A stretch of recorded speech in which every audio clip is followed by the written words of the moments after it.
working on. But if he's not doing his job, then the efforts of everybody else are minimized dramatically. And that is that guy in the bottom right-hand corner to 11.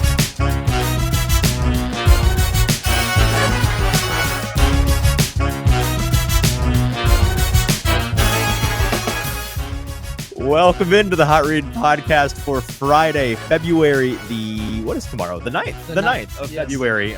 We are here at BoomBozz Craft Pizza Taphouse doing our Super Bowl edition of the show. I'm your host, Easton Freeze, Director of Published Content here at BroadwaySportsMedia.com. We're also brought to you by the 440 Podcast Network.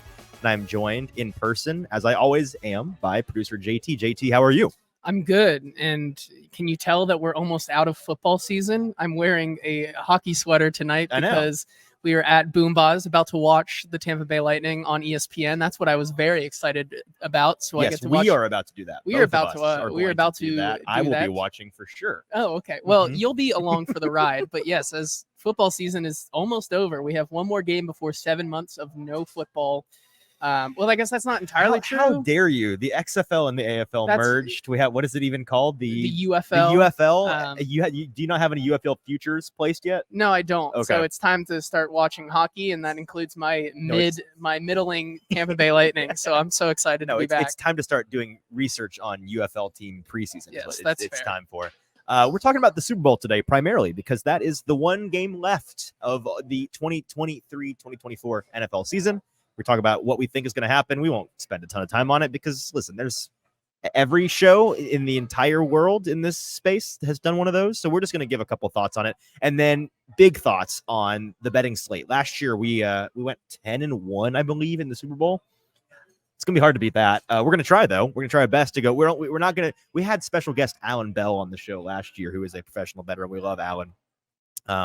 He gave us a lot of bets. So just the two of us, we're going to do 3 apiece, but we have thought long and hard about them today, and we are excited to end the year on a strong note, a strong year betting, ended on a strong point. So we're going to do that, as well as the first thing we'll tackle today, a couple of Titans tidbits, just some thoughts on the team and some things, talk about some new hires, talk about a little data philosophy thing that was on my mind today that I felt like sharing, and then we'll get out of here. So a shorter show, but a show packed full of good things nonetheless for you today. We are brought to you by BoomBozz Craft Pizza Taphouse, where we currently are here in Spring Hill, just 25 minutes south of the Nashville area. If you live in town, we love it here at BoomBozz. We weren't here last week because we were at the Senior Bowl, and I know that the two of us, once again, whenever we have to miss a week of BoomBozz food and drink on Thursday morning, we typically wake up and text each other, I'm probably going to starve myself today so that I can eat as much as possible at BoomBozz because it is just that good. Their craft pizzas are not just amazing, but unlike anything you've had in the pizza space, I guarantee you that it is a unique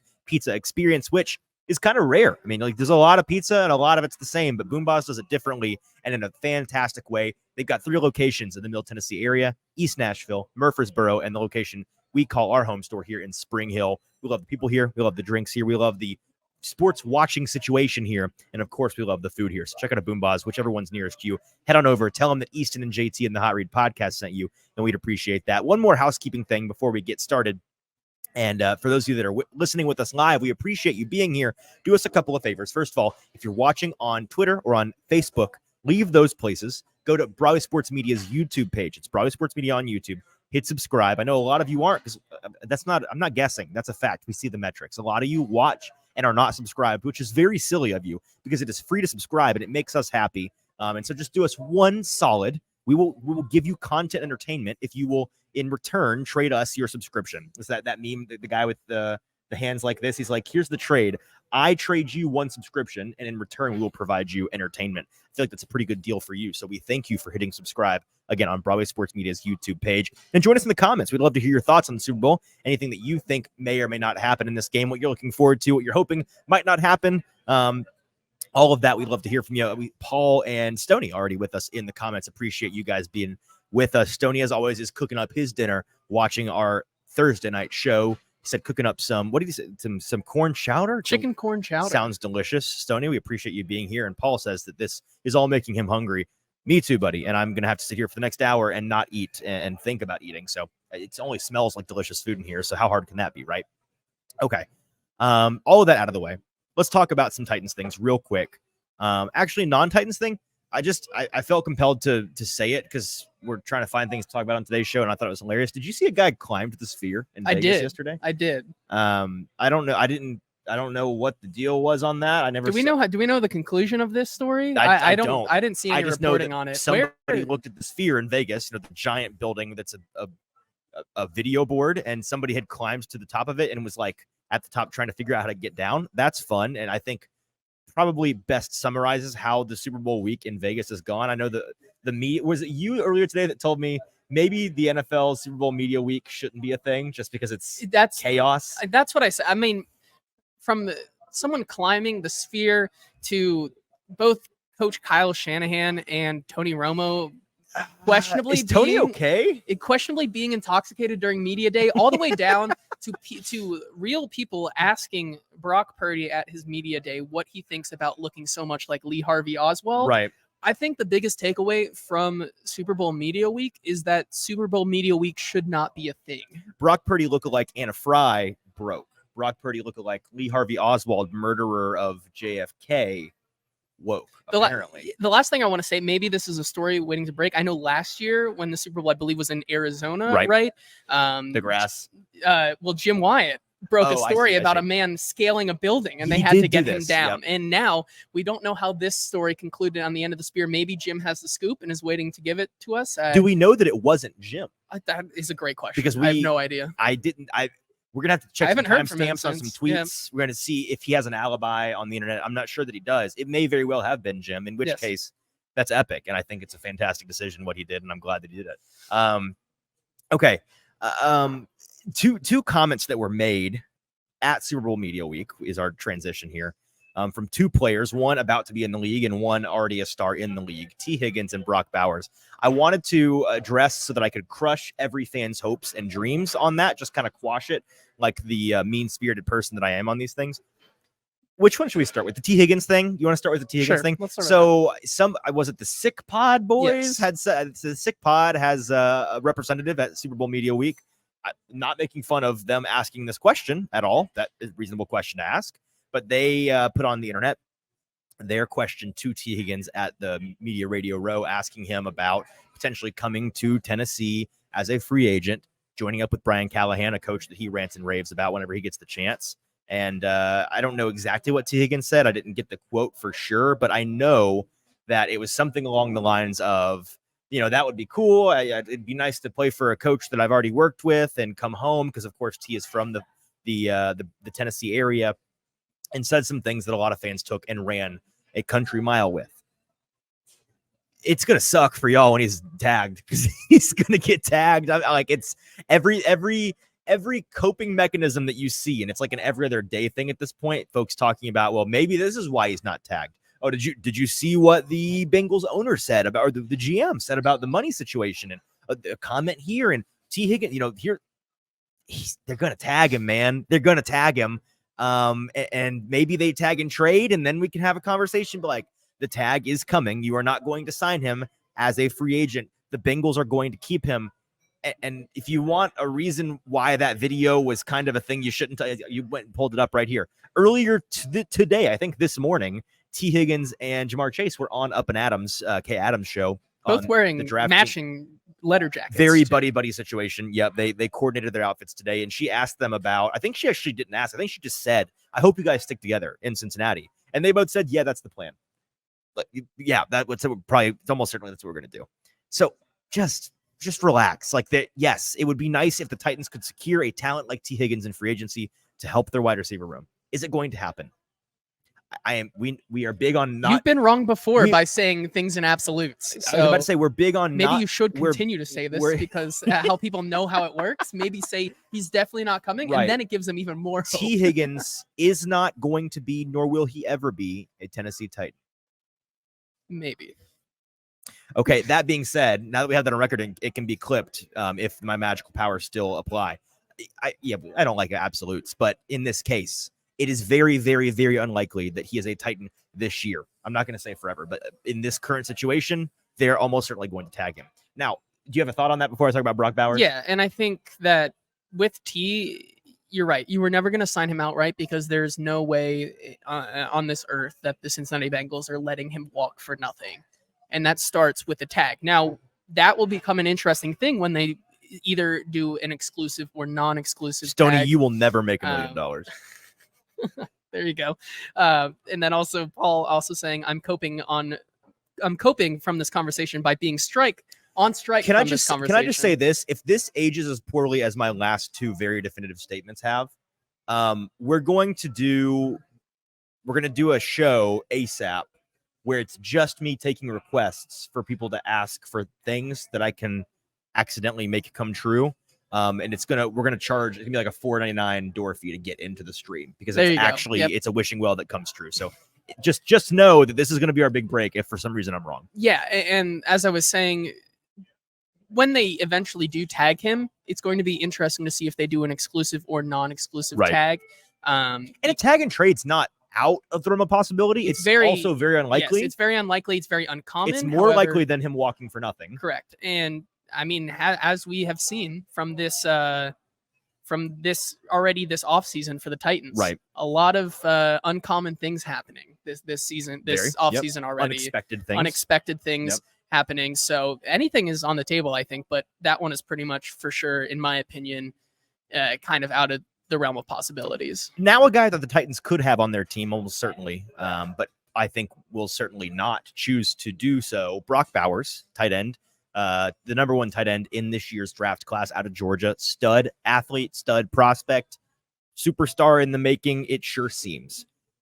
He went on Pro Football Talk on NBC with Chris Sims and Mike Florio earlier this week on Radio Row, and they asked him about where he, if you could choose the team, which you can't, but if you could, where would you go? Where would you go, Brock? And most prospects waffle or just say, like, I would like to be wherever they want me, that kind of thing. But they threw that question out there, and he gave a definitive answer. He said, I wouldn't mind being in Tennessee. Now, that was another thing that fans took and ran with, foolishly. You look into what he actually said and the things that he said about Tennessee. It almost certainly is an answer that he gave based on two things. One, a team like roughly in range to potentially draft him, which the Titans certainly are, and a team geographically that is the area where he is already used to living and enjoying living, which is also like I believe his girlfriend goes to the University of Tennessee. He, goes to Georgia and is in the Georgia area, like that. He's familiar with the area. He likes the area, obviously. Likes trucks. Big truck guy. To the point where he wore an Auto Trader shirt because they would give him a free truck. Was that the reason why? That was the reason why. That was the incentive. It wasn't a package of money. It wasn't a briefcase. It was a truck. Well, good for you. I'm glad you got a truck, Brock. That's very cool. So yeah, relax. That's not going to do anything to change whether the Titans are interested in him, first of all.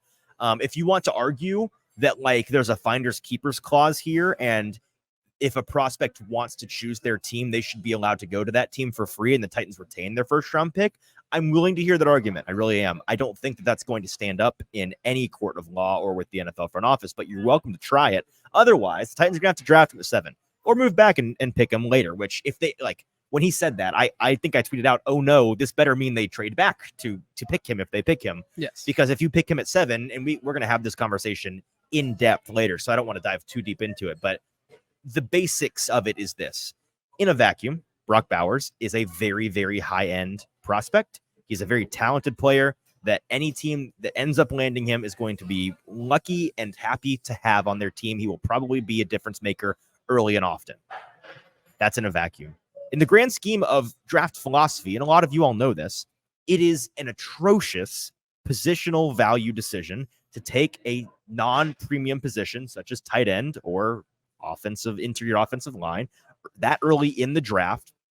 And it would be a decision stacked on top of the Titans' decision last year to pick a non-premium position at 11. Like if you can go with stud guards and tight ends in the top 15 picks year over year, and they can be awesome and your hit rate can be very high, and that is all well and good and sick. But eventually that bill comes due because you are then stuck paying top of market rookie contracts and then second contracts to these non-premium positions that you almost certainly don't want to and definitely should not be paying them. Meanwhile, you're hunting for premium positions such as quarterback and wideout and edge rusher and cornerback and tackle and tackle. Thank you. You're searching for them in the bargain bin in free agency, or trying to find value picks late in the draft and hit on low probability prospects. It's bad process. It just is. And so that is the skinny of it. We'll dive into that in serious detail on Brock's case in particular, because there are exceptions to these things. There totally are. It's not going to just be tackles and quarterbacks off the board in the first round. There are exceptions, and sometimes those exceptions pay dividends. They really do. You have to pick and choose your spots. And so we'll dive into all of that in our draft coverage coming up in the next coming weeks and months. Okay, here's my random take on this team, this Titans team going forward, and then we'll talk about the Super Bowl and our thoughts on that, and then the best bet gauntlet. There was a graphic that I came across on social media today that we have. JT, if you could throw that up for us. It is a graphic showing the charted turnover-worthy throws from quarterbacks last season versus the actual interception percentage. So essentially showing how lucky quarterbacks got on throws that could have potentially been a turnover, right? There's a line, there's a trend line there. Quarterbacks that are above that line were unlucky. A lot of their throws that could have been picked got picked. Quarterbacks that are under that line are quarterbacks that got lucky. They threw a lot of pick-worthy balls that ended up falling to the ground, or the receiver made a play on them. And along the x-axis, just for clarification here, because you're going to notice Tennessee Titans quarterback Will Levis in the very far lower right quadrant there on an island of his own. That x-axis is how many turnover-worthy plays you had. So where Will Levis is, he got very, very lucky. On the x-axis, he threw a ton of turnover-worthy balls, but on the y-axis, very, very few of them were intercepted. And this is not something new to any of us that watched the games. We talked about it every Sunday. Like, he got away with some out there. He's making plays. Like, it certainly can't be overlooked that there were a handful of interceptions that were dropped. That was something that happened on more than one occasion this year with him. But this graph, I think, corresponds to me with something that I saw. I believe it was an Ari Mayer, or was it? I forget who. Somebody, if you can find that for me. There was another statistical tweet put out that our buddy Mike Herndon quote tweeted and basically summarized the takeaway from. And while JT is finding that for me, I have what Mike was saying, and essentially what the tweet was putting out there the order of importance with which teams should be building their team, both on offense and defense, from a philosophy standpoint. The things that you do as a team ordered from most important to least important, right?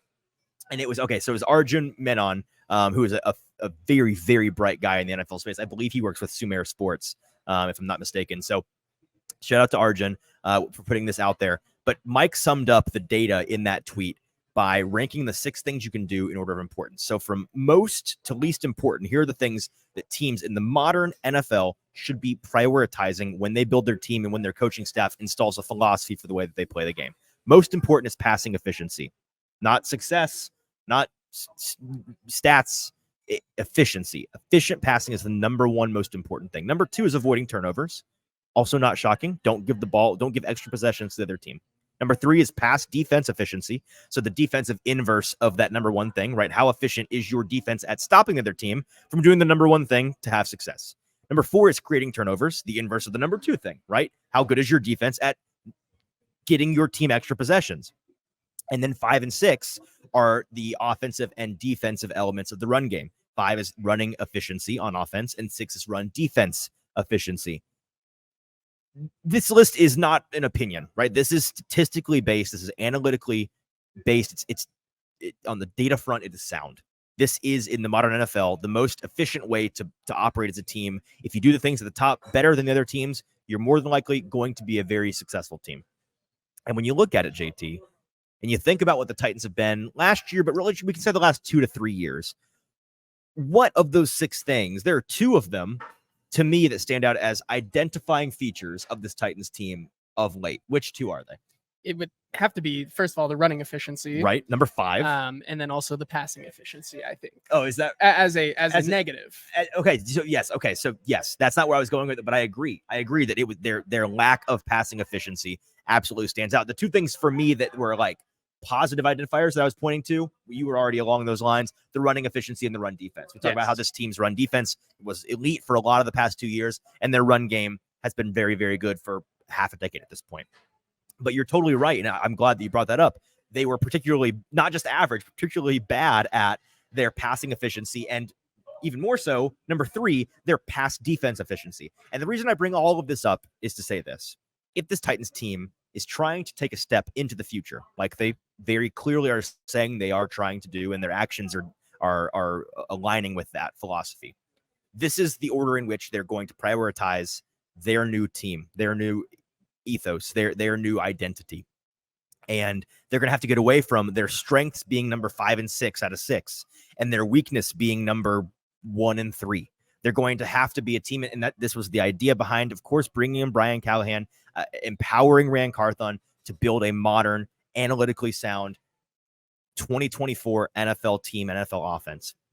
But the reason I bring in that chart from Will Levis that we have here on the screen is to say a lot of that.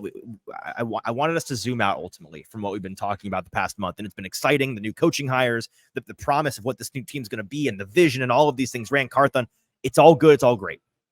That guy in the bottom left-hand corner, a lot of it is riding on him, and whether or not he can do that number 1 and number 2 thing on the list, be an efficient passer and avoid turning the ball over, is going to largely dictate how this team succeeds, regardless of the coaching staff that they have, regardless of the other players in the team, regardless of the vision of the front office and the ownership, right? And I'm not trying to say that the modern NFL is like tennis or golf, where it's a one-person sport. Like I push back on that hard when people talk like that. There's 22 players out there that have to be doing their job in order to win ball games. But there's one guy in particular who it's not all riding on, but if he's not doing his job, then the efforts of everybody else are minimized dramatically. And that is that guy in the bottom right-hand corner, Will Levis. And if last year was any indicator, which I'm not saying that it is, if last year was any indicator that this is the kind of guy that he is an ultimate gunslinger, he's a risk taker. Yes, he's going to have some big flashy plays downfield, and he's going to do some very good things. But man, is this guy going to put the ball into harm's way a ton? That is going to really take away from his ability to be a efficient passer and avoid turning the ball over. And I'm not saying that there aren't reasons beyond him for why he's in that area, right? I'm sure you're sitting here, JT, thinking, well, it's hard not to put the ball in harm's way when you got to get the ball out very quickly on the run in a collapsing pocket to a receiver that is slow and not creating any separation. Yes, there are extenuating factors that go into the reason why he was down there, for sure. But if you watch the tape like we did, JT, is it fair to say that there were a handful of times, and again, he's a rookie, you were expecting this to an extent. There were times when he put the ball in harm's way, and the reason was him. There wasn't a good excuse. Yes, I totally agree with you there. And I think what you're talking about brings up a parallel to what the Buffalo Bills and Josh Allen have done for the last 3 years. And if you want to make the connection that, oh, but you see Josh Allen do it and the Bills have been so successful, that is for the most part, a definite outlier. That team is built around being able to pick up the crumbs of Josh Allen turning the ball over and putting he's the game an actual in harm's superhero. way. That's the difference. Yes, like the raising of the ceiling and the floor that he does with the good things that he does almost always counteracts the. I've heard him compared to like the Avengers before, where it's like, we're gonna save the city. We are a superhero, but we're gonna have to throw some cars into buildings. Like we're gonna have to burn some things down. Some people might get hurt. Some people might die. Like that's not what Will is at not all. yet. No, not yet. It no, could be, I guess, because you can operate that way dangerously, but you can do it. Yes. And I mean, that is some of the comps that people have given him over the past year, and his running style and the ability to throw his ball, is that he could be this Big Ben type, which ultimately is a Josh Allen type. Sure. That's more mobile. So could it work? Yes. But given the current state of this team, I think it would take another 2 or 3 years to get to that point if Will Levis were to develop like that. Yes, you have to rein it in. And ultimately, and this is what the team is absolutely attempting to do. In order to get good at those number 1 and 2 things, that he has to be in, he dictates largely, right? You've got to put him in a better situation, which they're actively working on, and you've got to develop him as a quarterback, which they're actively working on. And that segues us into the last bit of Titans thing, that last bit of Titans news here. The man that is going to be working most closely with Will Levis is now on the staff for the Titans. They have hired their new quarterbacks coach in Ed. I'm totally blanking on his name now. Hello, pulling up the notes. No, you're good. Here we go. His name is not Ed. I was like, there's no way it's Ed. Bo Hardegree. Bo Hardegree. Yeah. Thank you. Bo Just waiting to Hardegree, see who's if you I'm get it. going to learn his name now. Obviously, it's just been one day. Relax. Former Raiders interim offensive coordinator Bo Hardegree. He was the OC when Brian, not Brian, right? Am I having an aneurysm? Josh McDaniels got fired last year from the Raiders, so he stepped in. And those of you that watched Raiders football last year noticed that it got dramatically better when he stepped in. Their offense, Aiden O'Connell, rookie day 3, 5th round, I believe, quarterback, was their guy, and they won a handful of games that they probably shouldn't have. And so he steps in. He's 39 years old. He's a Jackson, Tennessee native. He was a quarterback at the University of Tennessee. So love that pandering. Glad the organization's finally getting the memo on that. 15 years of coaching experience at the college professional level, and then 9 years of NFL coaching experience in the league. Just some notes on him that I think are worth bringing up. He was promoted to the interim OC last year on October 31st, and then the Raiders proceeded to win 5 games with Aiden O'Connell, averaged 22.9 points per game, 15.7 before promotion was where they were at, and then he comes in and basically a full touchdown more per game. Now, I will say one of those games that is juicing the numbers a hair, we were here live at BoomBozz watching that lovely Thursday night football game between the Chargers and the Raiders, Yes. where they had I think 107 points by halftime, something like that. So that helps. But again, that's a part of it, man. He got that offense humming in a way that it wasn't before. And then they committed 0 turnovers in 6 out of their 9 final games with him as the OC, at least 1 in the 8 first games. And then, of course, they dropped 60 on the Chargers in that game on Thursday Night Football. So there are a lot of reasons why he is a quality hire. I think that he is somebody that you can trust to bring along a Will Levis. Obviously, Brian Callahan does. He has a tie to Brian Callahan through the Denver Broncos. They were both there. Hardegree was an offensive quality control coach for the 2014 Denver Broncos, while Callahan was the offensive assistant, and they were there working in and around the area with Peyton Manning. So exciting hire for the Titans to bring in Bo Hardegree to help Will Levis develop, I think, is what hire that we saw coming. First of all, he was high on the list of folks that were paying attention to these things. But it's a good one, I believe. Yeah, no, I'm right there with you. It goes back to the statement I think that we've had all along about Brian Callahan, is that let him build his own staff and build a staff and a culture that he trusts in and allows them and knows them that to a certain point that he will let them do their job without too much of him just kind of being overbearing and overcorrecting. So I think that is another step on the path to having a good staff that will work towards the benefit of Will Levis and this Titans team versus the opposite. Let's talk about the Super Bowl now. Are we happy to move on from the Titans? Okay, let's talk about the Super Bowl a little bit. Last Carbon in the comments. Appreciate you being here. He says, thoughts on Anthony Richardson playing more than 4 games next year? I think the odds are very high. I hope that he does, because I think he's super fun to watch. So I hope so. If he doesn't, then we'll have to have a serious conversation about health. But otherwise, let's wait and hope it doesn't happen and see if it happens. Okay. The Chiefs and the 49ers are playing a pretty significant game on Sunday, and I just wanted to take 5-10 minutes to give our thoughts on what we think may or may not happen. We'll largely be talking about our thoughts in the context of the Best Bet Gauntlet Super Bowl edition, which we'll have here in just a second. But before we get to the actual betting side of things, JT, what are your expectations for this game? What are you maybe hoping to see? What are you scared we might see? Yeah, so I think what I'm expecting to see, I think we're going to see a game of adjustments. I think we see a fast start, but a slow finish. You have 2 teams here in Kyle Shanahan's electric offense versus Steve Spagnuolo defense that loves adjusting and can absolutely suffocate you come the second half.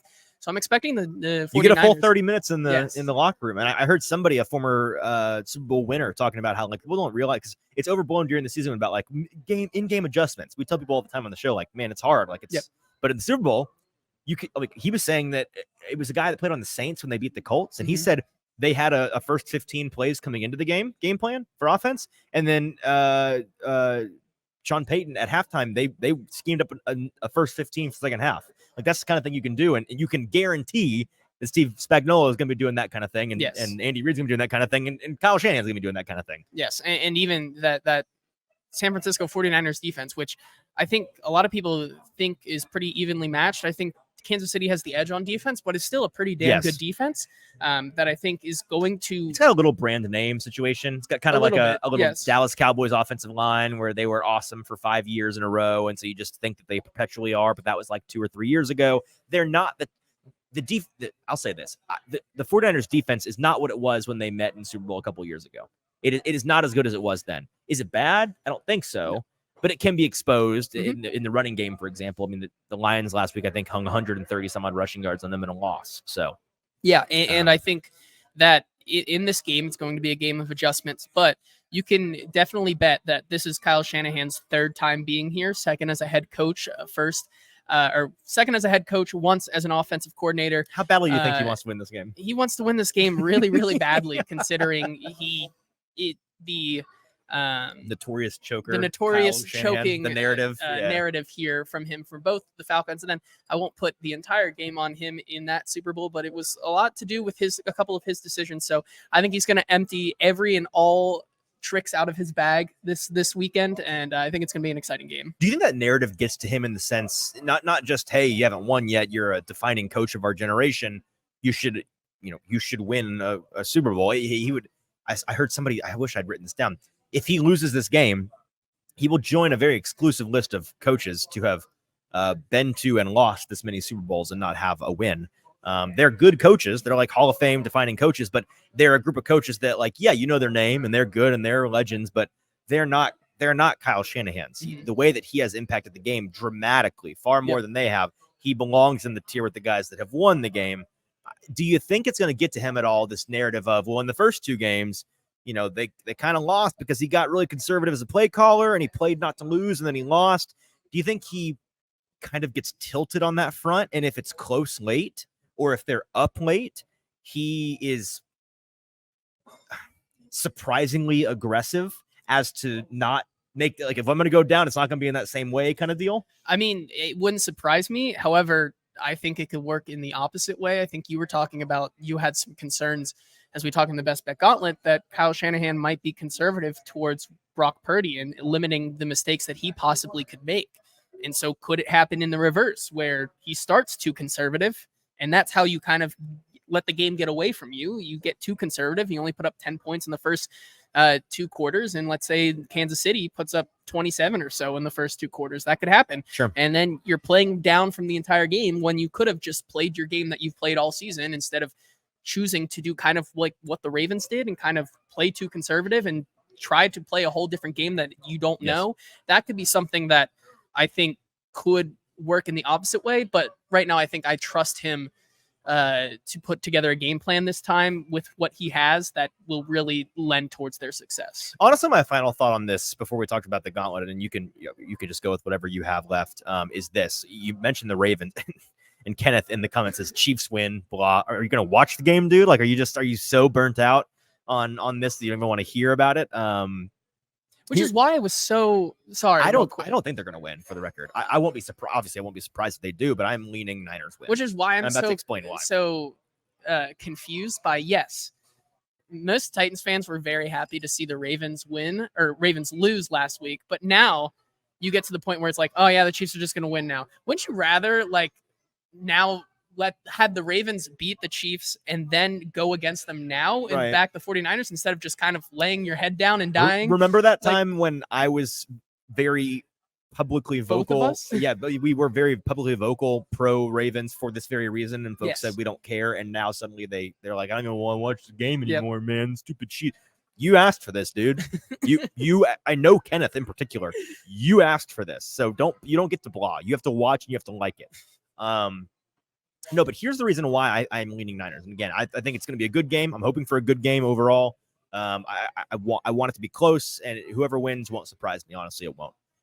That being said, I think the Niners are more likely to win for this reason. You look at the Ravens last week. I stand by everything I said about the Ravens. They were and are the better team this year on paper and in execution. In that game, they weren't. And that's the beauty. We talk about this for years. We talked about this in the NFL. The beauty of this league is when you get to the postseason, all you got to do is be the better team for 60 minutes. It does not matter. Nothing else matters. Nothing else matters. And that is what makes it beautiful chaos. That being said, in that Ravens game, coming in, they were the better team throughout the year. They were the better team on paper. They lost the game because of, still to this day, a game plan that I can't really understand. I can't wrap my head around. I can't explain the reasoning behind those decisions they made. The way that Lamar played was pretty tilted from the beginning. It wasn't smart. It wasn't efficient. And it really was one of those games where the Chiefs come out, the first 2 drives, they look dominant. They score touchdowns in back-to-back outings. And then the offense doesn't do a dang thing the rest of the game. They score 3 points the rest of the outing. Excuse me. And I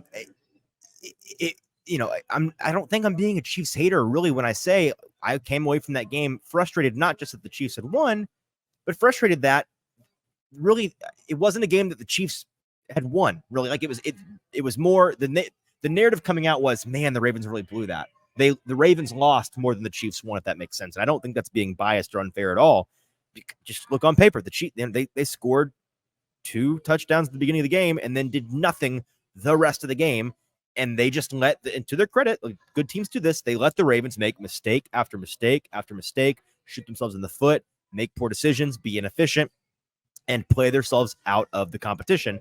And to the credit to the Chiefs defense, they were a big part of that. All of that being said, you look at the Niners in a similar way to the Ravens, where on paper, this Niners team is the better team in this matchup. It is. Obviously not at quarterback, and the quarterback is a big deal. And the quarterback for the Chiefs is really the only reason it's even close, in my opinion. But the 49ers are the better team on paper. They also this season have been clearly the better team start to finish. If you get in this game, the Niners have played 19 games so far this year, 18 games, whatever it is. 19 games. They played 19 games. If you get the 8th, 9th, 10th best, just the median 2023 49ers performance in this one, they should win this game. Yep. And I would say last week, if you got the 8th, 9th, 10th median performance from the Ravens this past year, they would have won that game. Unfortunately, the Chiefs were a big part of forcing them into this behavior. The Ravens gave you their maybe worst game of the entire year. Yep. So my ultimate ask is this. I just want the winner to be the winner because they won the game. I don't want to have the same feeling I had coming away from that Ravens-Chiefs conference championship game where the team that won really didn't win as much as the losing team lost. That is frustrating to sit through, and it's frustrating to talk about. And so if the Chiefs win, that's fine. I just want it to be because they went out there and they earned it, and both teams played well, but they made more plays. Does that make sense? Yeah, I think so. Okay, anything else on that before we talk about the bets? I think we should move on. All right, hey, we got the Best Bet Gauntlet as our last thing here before we get to mercifully stop and go eat some delicious food here at BoomBozz Craft Pizza and Taphouse, our wonderful and amazing sponsor here on the Hot Read Podcast. But the Best Bet Gauntlet, a big year for us. Did we go and update this at all? That's okay, all so it's updated. Okay, so we've had a tough playoffs. Like, we're not hiding that at all. We don't hide through good or through bad on this show. It's all out there because guess what? Only bad bettors hide when things go wrong. You know why? Because any honest bettor, even the best, get cold. That's how talk to anybody that actually makes a living in the betting space. You're going to have ups. You're going to have downs. It's like Tiger Woods on the golf course. You can't let one hole or a couple of holes get you too high or too low. You got to stay even keeled. And if you'd just been following us the past 3 weeks, you'd be like, these guys are bozos. They're lifetime losers betting. Like, there's no way.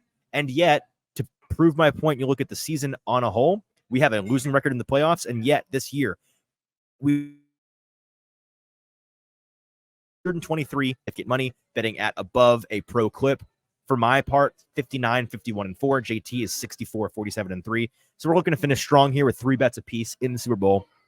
JT, we largely took props in this one. Super Bowl's hard to handicap, man. Yes. I know you were talking about it earlier in the week, but we really put some time into it. I think we have some good ones here. I really do feel good about these, and you get the first pick.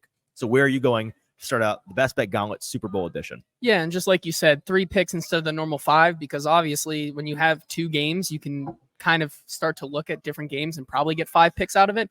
For one game, the hardest game to handicap of the year, you got to do 3. However, we're doing 3 on here, but we will have an article up on Broadway Sports Media. We couldn't help ourselves. We have a bunch more. We'll have if you want all of our picks, they'll be in an article going up Saturday. There's like 15, 20 of them? There's a lot. There's I'm going to write a couple write-ups of things that I will be placing personally my money on. We do even-ish money bets for the Gauntlet, right? Yes. Anything from -125 to +125 is what we limit ourselves to. But there are a lot of there's some fun little parlay sprinkles, some MVPs, some long shots. Yeah, so we're going to be tugging all of that in the article that I will have out by Saturday, but there's a chance we have it out tomorrow on Friday. So check it out on social media. Be following at JT_Runke, at Easton Freeze, at Hot Read Pod to find that then. Yeah. That being said, with my first pick, there we go. I'm going to take San Francisco money line, but in the first half. Their first half money line, which I believe is -120 right now. Yep. When I checked on at least FanDuel Sportsbooks. Here's why I like this one. This is obviously in this one. I think if you're going to go aside, I'm still leaning. If you can get the Chiefs at 2.5, I think I'm leaning that because just as a better, I think that's the solid way to go within this game. However, I think that in this game, the team that's going to start out fast or faster is going to be Kyle Shanahan's San Francisco offense. I think that this defensive adjustment that I thought you were about to go. I'm sorry. I thought you were about to go full booger and say the team that starts out faster is probably going to be the team that's leading at half. And I was going to say, yes, that's a great great take, JT. But I think that when you look back at these playoffs so far for the Kansas City Chiefs, the opposing team that the Chiefs have played has been the better team through one half, I think.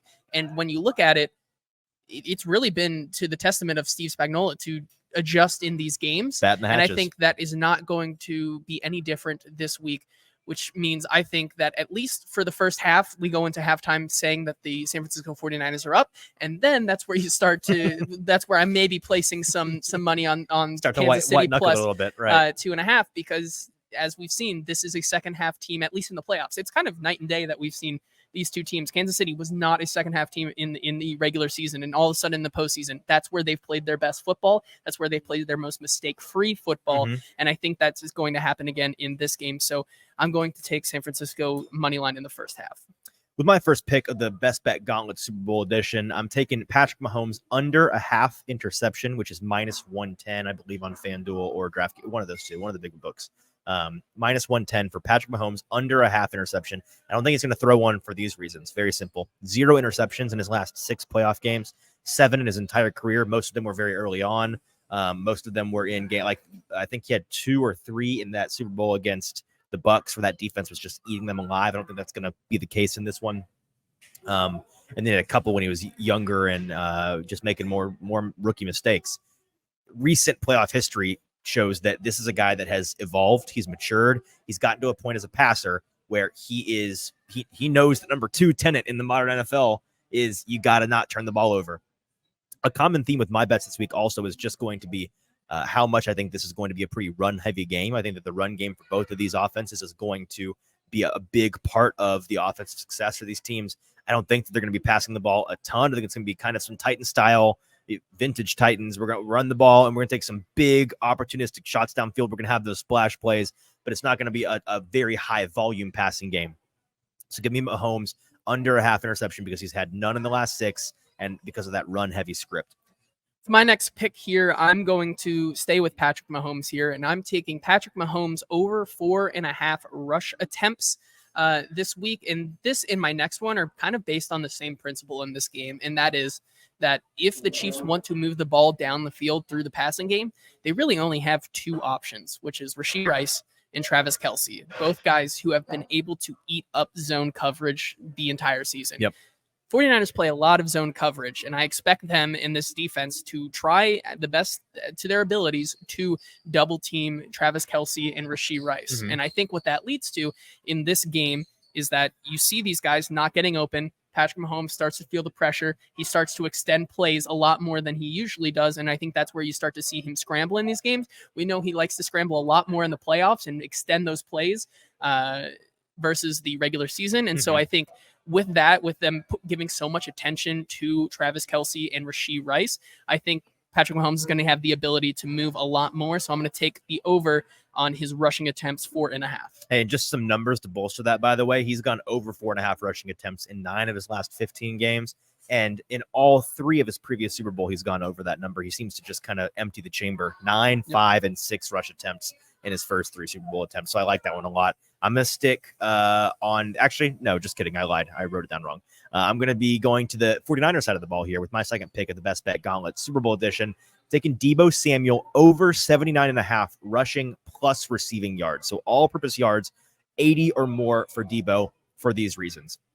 He has, first of all, I'm adding the rush plus reception because I'm confident he's going to get rushing attempts, 3 or more rushing attempts for him in every single healthy playoff game in his career.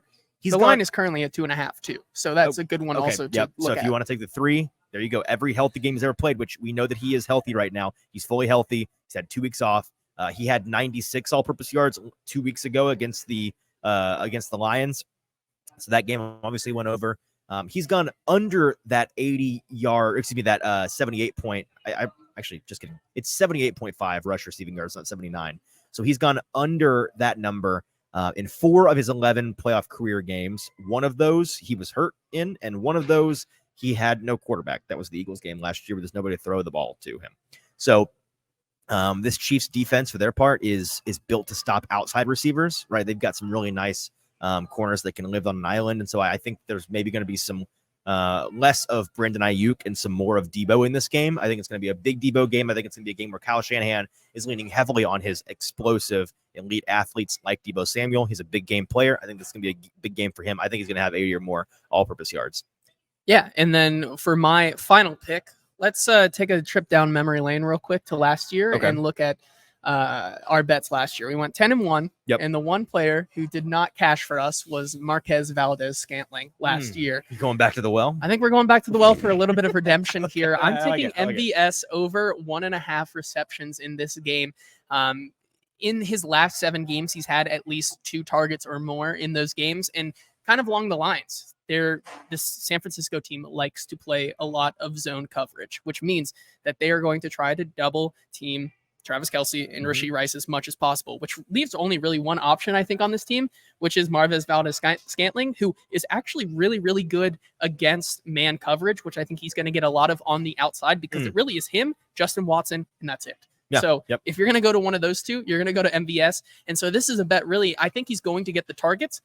It's more of a bet on can he catch a ball. Sure. And so with that one, I feel 9 good. targets, 1 reception. That would be infuriating. Very apropos. Yeah. Regardless, I think that if this game goes that way and they do play a lot of that coverage, I think MVS is going to catch the ball this time because he has been catching the ball lately. He's kind of gotten that out of his system, and so that's been good for him. So I'm going to take his over on receptions. The value on that line is also good. The over is it's kind of 50-50, but we're showing a little bit more value, about 2% on that for return on investment. So I like that bet there to be my third and final. All right, with my third and final pick of the Best Bet Gauntlet Super Bowl edition, I'm going Isaiah Pacheco over 67.5 rushing yards. Like I said, I think it's going to be a run-heavy game. Very simple handicap on this one. He's gone over that number in 5 of his last 6. The man that runs like he bites people. I think that he's going to run like he's going to bite the whole stadium this week. The Niners' run defense, very vulnerable. I went and looked in their last 6 games. The Niners' run defense has allowed an average of 137.5 rush yards. So the rushing yards are there to be had. They had a single rusher last week against the Lions. I think Montgomery went for like 90 some odd yards. So a big opportunity for Isaiah Pacheco. Another just kind of a bonus one. I think Isaiah Pacheco scoring a touchdown is very good value as well. That's minus 117. He's had at least 1 touchdown in 6 of his last 7 games.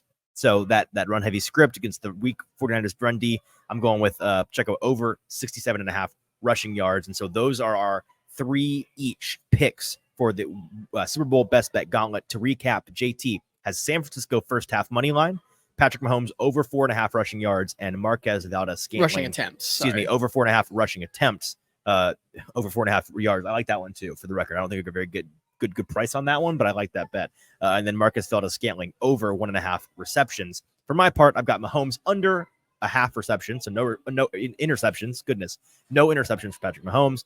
Deebo Samuel over 78.5 rush plus receiving yards, and Isaiah Pacheco over 67.5 rushing yards. Do we have a couple wacky ones we're going to throw out there before we I was going to throw out 2 wacky ones that won't be in the article, but I do like Deebo Samuel anytime touchdown. I think the value is good on that one. I think he's plus 185. And like you said, I think he's going to have a big game as well. So with that probably comes a touchdown. So I think that's a good play there. And then I'm taking the over on the national anthem, man. Reba? Over 84.5 seconds. That number's come down, man. It has. It started at 86 because the intel dictates she's a fast singer. Yes, on the intel dictates that the last time she did something like this, it was 83.5 seconds. But I think she's going to take in the moment a little bit which I believe more. was a lower level baseball game. I think so. Yes, like a triple. Either way, I think she's going to take her time with this one. I'm taking the over on the national anthem. Okay, good to know. That is our best bet gauntlet for the Super Bowl, our last one of the year. Pour one out. Can't wait to get back. I already can't wait to get back to week 1.